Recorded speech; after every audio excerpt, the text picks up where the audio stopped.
Almost every country in the world is in debt. The United States has surpassed $38 trillion in debt. The European Union is around $14 trillion. Japan is close to $9 trillion. Oil-rich nations, export powerhouses, all of them are in debt. But wait a second. If everyone is in debt, who exactly are the creditors? This is where things start to get strange. Because the world isn't really indebted to a single person. It's indebted to itself. The system is built in such a way that everyone both owes and is owed. Contrary to popular belief, debt isn't necessarily a bad thing. It's the backbone of the modern economy.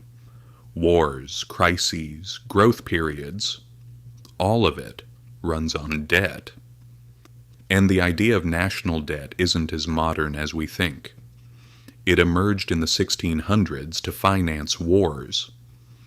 Governments basically said, I don't have the money right now, but I promise I'll pay you interest in the future through taxes. People bought that promise, and that's how government bonds began to appear. So from the very beginning, the system has relied on one thing: trust. Today, most of America's debt is actually owed to Americans. Banks, pension funds, mutual funds, even the central bank. Is there debt owed to China? Yes, but it's a small portion of the total. So it's not really the simple, we're in debt to China story people often imagine.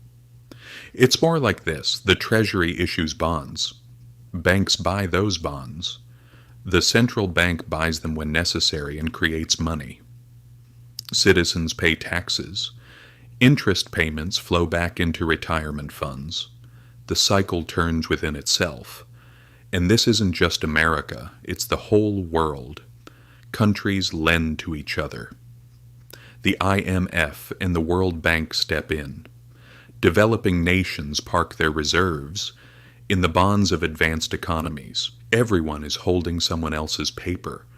In reality, the system works on one principle. As long as nobody leaves the table, the game continues. But the most powerful players are the markets. If investors lose confidence, interest rates rise, currencies collapse, and governments struggle. Democracy decides who gets elected, but markets decide who survives. Central banks sit at the core of it all. They create money by buying bonds, which means every unit of money in circulation represents debt somewhere else. There's no such thing as debt-free money. And here's the most critical point. Governments don't plan to pay off their debt. They roll it over. They keep it moving. They issue new debt to pay off old debt. That's called refinancing. The system isn't built to eliminate debt, it's built to keep it sustainable. Because what would happen if a government completely paid off its debt? Banks would lose their safest asset. The dollar supply would shrink. The system would shake. So here's the real paradox.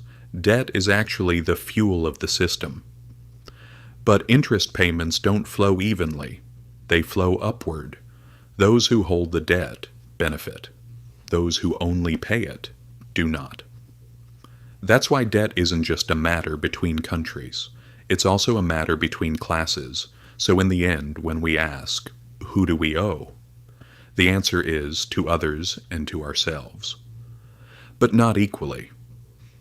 The system runs on trust. As long as trust holds, debt can keep growing. But if trust breaks, that's when everything changes. Debt isn't just a number, it's a promise. And no promise lasts forever.